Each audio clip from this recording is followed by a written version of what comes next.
So today we'll be covering the Giant and Healer raids starting from Town Hall 6 when you first unlock that healer all the way to Town Hall 10. Now it's a very effective strategy that you can use both in farming and in Clan Wars as well, but without further ado, let's go ahead and get started.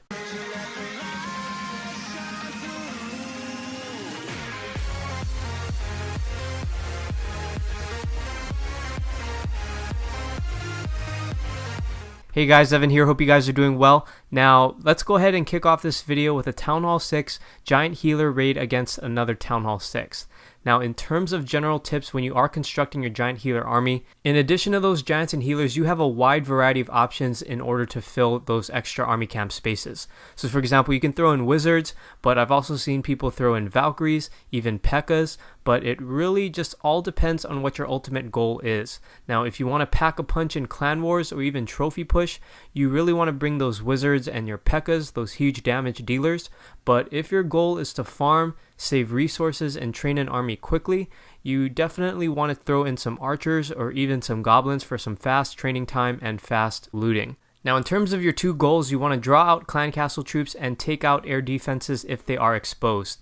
Now, from an execution perspective, in terms of deployment, you want to lay down those giants first and then call for backup. Call for backup means deploy those wall breakers, break into the base, try to get those air defenses or take out any other surrounding defenses, and then once the air defense does go down, deploy those healers. Once you deploy your healers, then you can deploy some more ranged troops such as your wizards or your archers, and then if you brought along any types of goblins, you can deploy those last to try to pick up any extra resources in the collectors and storages while the defenses are busy trying to take down those giants. So now on your screen, we're finishing up this raid against the Town Hall 7. What I really like about the Giant and Healer is sometimes there is a good amount of room for error, especially at the lower Town Hall levels. Even though this attacker did not take out the air defenses to begin with, the healer still survived and the Giants were able to take out the air defenses towards the end of the battle. And as you can see, the healer keeps most of the army alive to take care of that 3-star victory.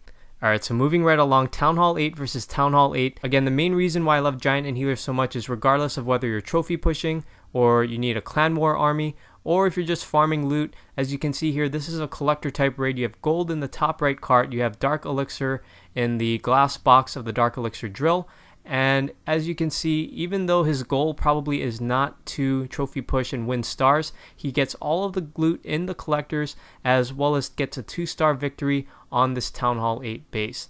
Now, even though the healers did go down in this raid because the air defenses were mainly centralized, most of his army still very much survives the attack and takes out most of the storages, most of the collectors, and gets most of the loot. So really good raid at these various Town Hall levels. Let's go ahead and move on to the Town Hall 9 raid. Now, in terms of deployment, I like how he used a couple of giants initially to trigger those spring traps, and then watch the air defense. As soon as it goes down, he drops his healers, drops his wizards for some reinforcements, and then the giants continue to make their way throughout the base.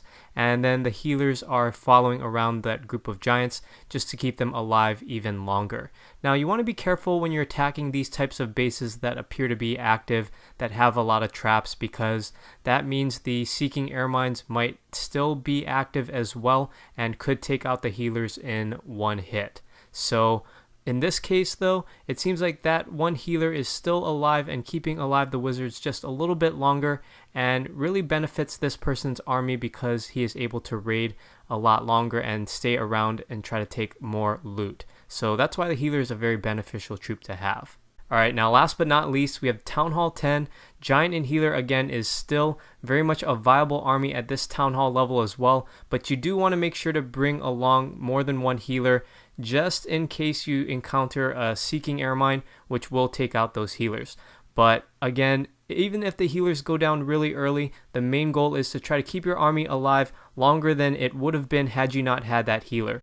Alright, so now just to recap, if you do want to be successful in a Giant and Healer raid, don't forget to lure out that clan castle, take out that air defense if it's exposed, and then in terms of deployment, don't forget to lay down the giants, as well as call for backup in the form of wall breakers, healers, and your ranged troops. But that's about it, guys. Now before you guys go, if you guys do love the Giant and Healer raids, definitely go ahead and comment down below other types of units that you guys use along with the Giant and Healers in your raids. And also don't forget, if you guys like this video, don't forget to like, comment, favorite, and subscribe. But other than that, thanks again for watching, guys. Until next time, stay clashy, not trashy, and keep on clashing on. Once again, thank you so much for watching, guys. Now if you want to see yourself potentially in a future video, you know what to do down below in the comment section.